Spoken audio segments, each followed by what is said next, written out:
If this is you, you're sitting there, phone in hand, scrolling through her profile just to see what she's been up to, hoping she posted something that secretly hints she's thinking about you. You tell yourself you're just checking, but deep down, you're looking for proof that you still matter to her. Maybe this feels familiar. You've typed out a message to her more times than you can count, only to delete it before hitting send. You start with, hey, then stop because it feels too casual. Then you write, I just want to talk, but that feels too desperate. You backspace again and again because you're torn between wanting her attention and fearing what it will cost you. And in those quiet moments, your mind becomes a battlefield. One side says, block her, protect yourself, don't give her the chance to hurt you again. The other side says, just tell her how you feel. Maybe she'll understand. Maybe she'll come back. And while you're stuck between those two extremes, the silence from her end grows heavier, almost like it's mocking you. You replay your last conversation in your head, overanalyzing every word, every pause, every tone. Did she mean it when she said she needed space? Was that really the truth? Or was it just a softer way of saying goodbye? You remember how she used to smile at you, how she used to reach for your hand without thinking, how she used to ask about your day like it actually mattered? And now, nothing. Not even a hi, and that nothing hurts more than any fight you ever had. You've considered blocking her, thinking maybe that will finally give you some peace. But the thought of her noticing you blocked her, it feels petty. And you don't want to look like you're losing control. You've also thought about begging, about pouring your heart out in a long message just to make her see you again. But deep down, you know that begging doesn't bring respect, and respect is what you've already lost in her eyes. So here you are, trapped. You can't fully let go, and you can't fully hold on. And that's the worst place to be, because it's the place where she has all the power, and you're left waiting, hoping, wondering.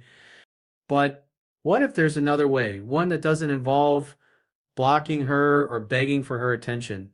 What if you could flip the script, make her start thinking about you, wondering about you, even missing you without you saying a single desperate word? What if you could make her realize she's losing something valuable to you and she's the one chasing again? What would happen then? Most men get this wrong every single time. A woman pulls away, stops replying, grows distant, and instantly you're in your head. Your first instinct, go to extremes. Either block her so she feels the loss or blow up her phone so she remembers you care. But both of those come from the same place, and it's not strength. It's fear. Fear that she's slipping away. Fear that someone else might replace you. Fear that you're no longer the man she wants. And when you let fear steer the wheel, every move you make comes across as needy, emotional, reactive. That's the exact energy that pushes her even further away. I've seen it 100 times. Guys think blocking her makes them look strong. It doesn't.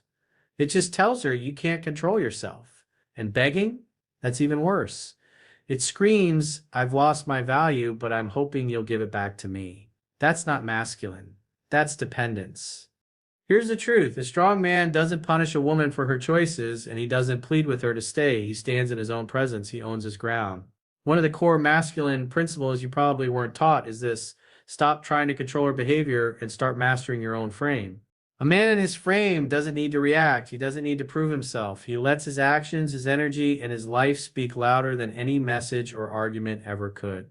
When you stand calm in uncertainty, without flinching, without chasing, without cutting her off out of spite, you create a tension she can feel. She starts wondering why you're not reacting.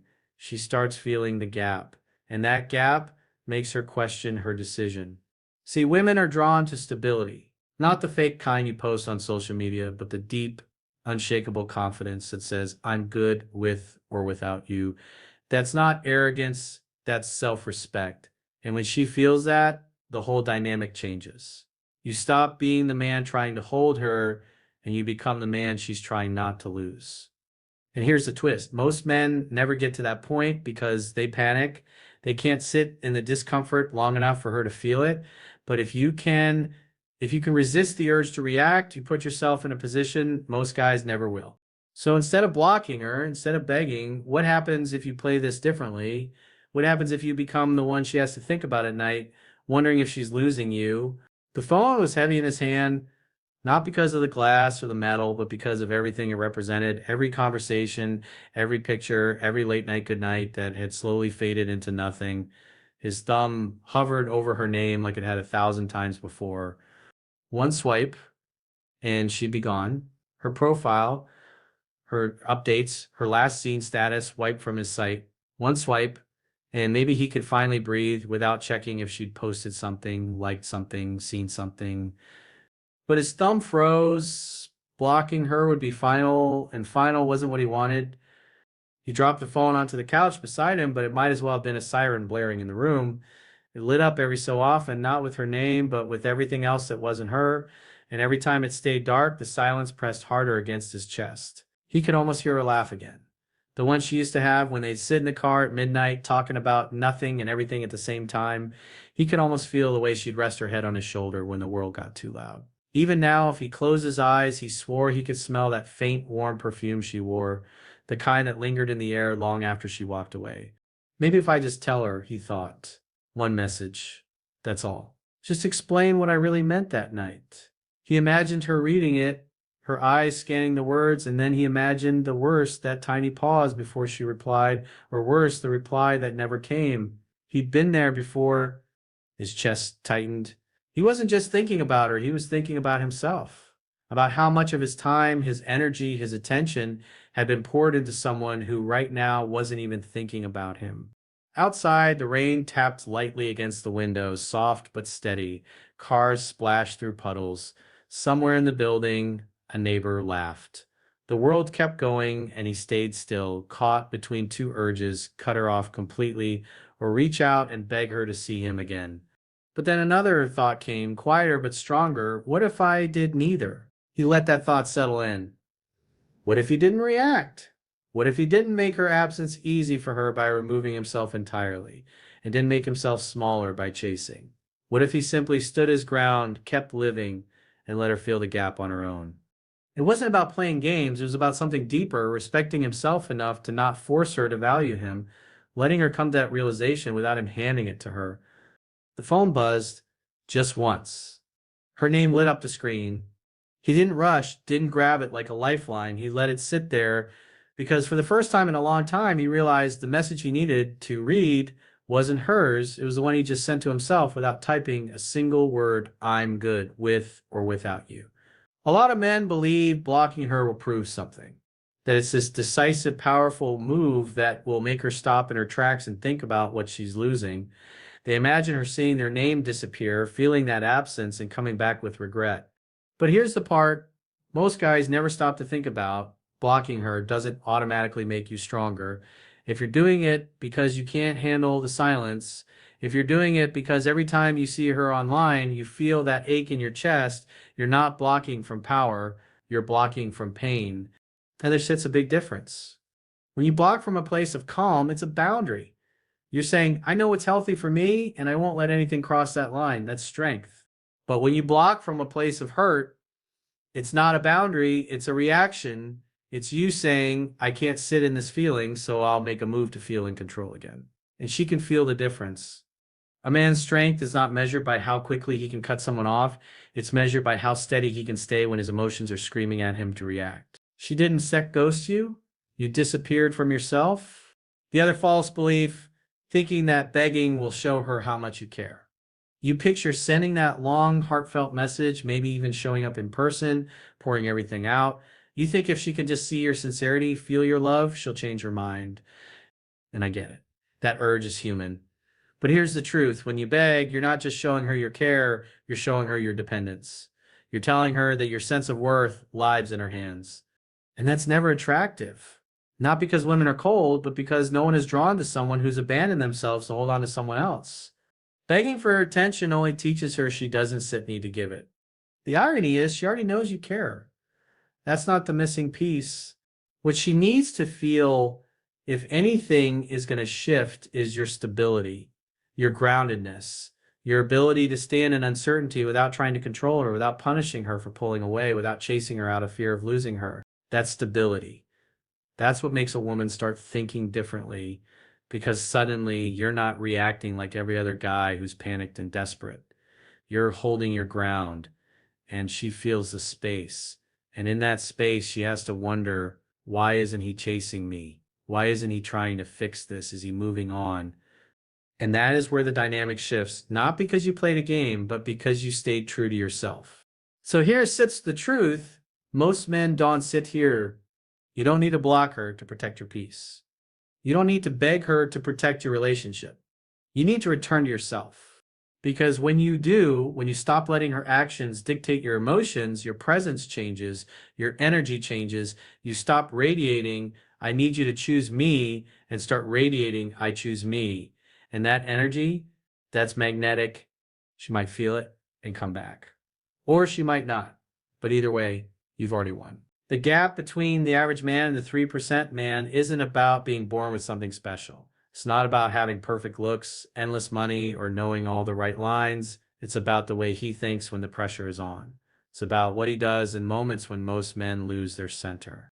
When most men feel a woman pulling away, when her text gets slower, her tone changes, or she just seems different, they immediately feel that knot in their stomach. The mind starts racing. What happened? Did I say something wrong? Is she losing interest? Is she seeing someone else? That fear drives their actions. Some start chasing, sending message after message, asking what's wrong, trying to re-explain themselves, pushing for reassurance. Others go to the opposite extreme, blocking her instantly, cutting her off cold, telling themselves she'll see what she's missing. The 3% man, he sees the same signs. He feels the same temptation to react, but this is what he understands. Her behavior does not determine his value. Her silence does not define his identity. The average man measures himself by her response.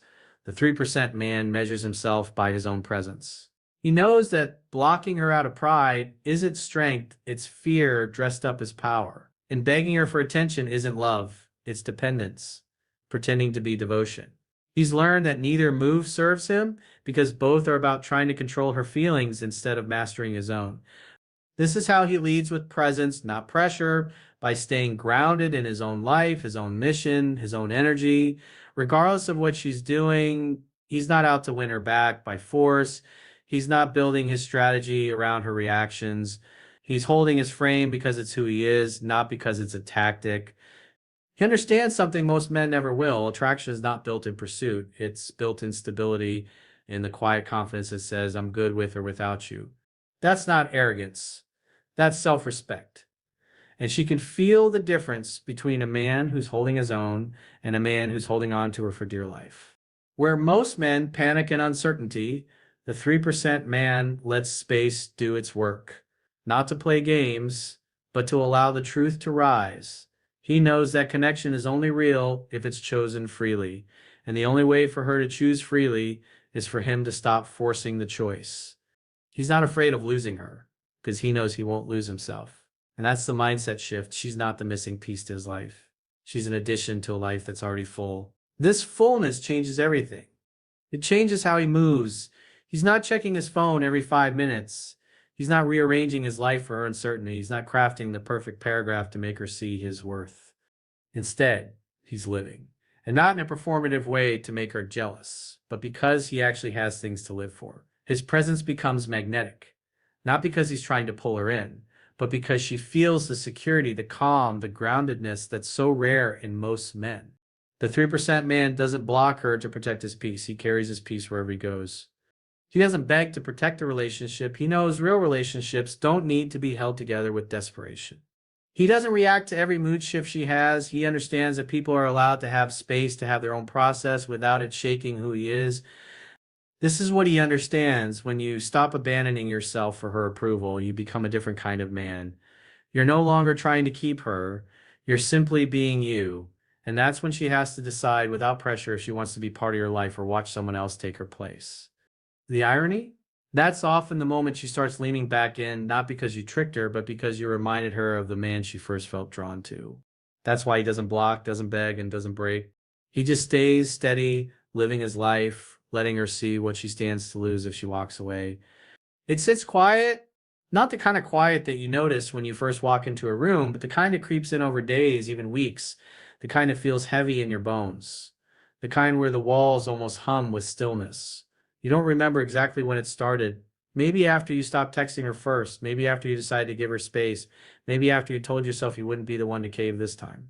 Your phone sits face down on the table, but it might as well be a brick. You tell yourself you're not checking it, but you still notice the absence of a vibration, the absence of her name lighting up the screen. It's strange how loud the absence feels. You replay conversations in your head like reruns of a show you can't stop watching, hoping this time you'll catch the moment things shifted. You think maybe it was when you took too long to reply, or when you said something you thought was harmless, but her tone changed after, or maybe it was before that, before you even realized you were slowly starting to chase. You've been here before. That suspended space between reaching out and letting go, between holding on to hope and bracing for loss. And in that space, something has been quietly wearing you down, not just her silence, but your own. And then something happens. It's not dramatic. It's not lightning bolt clarity. It's quieter than that, almost easy to miss. You see yourself. Not in the mirror, but in a way that feels deeper, like catching your own reflection in still water. And the man you see isn't weak. He isn't unworthy. But he's been waiting for her to give him back something he lost long before she pulled away. That's when it lands. She's not holding the piece you've been missing. You've been missing yourself.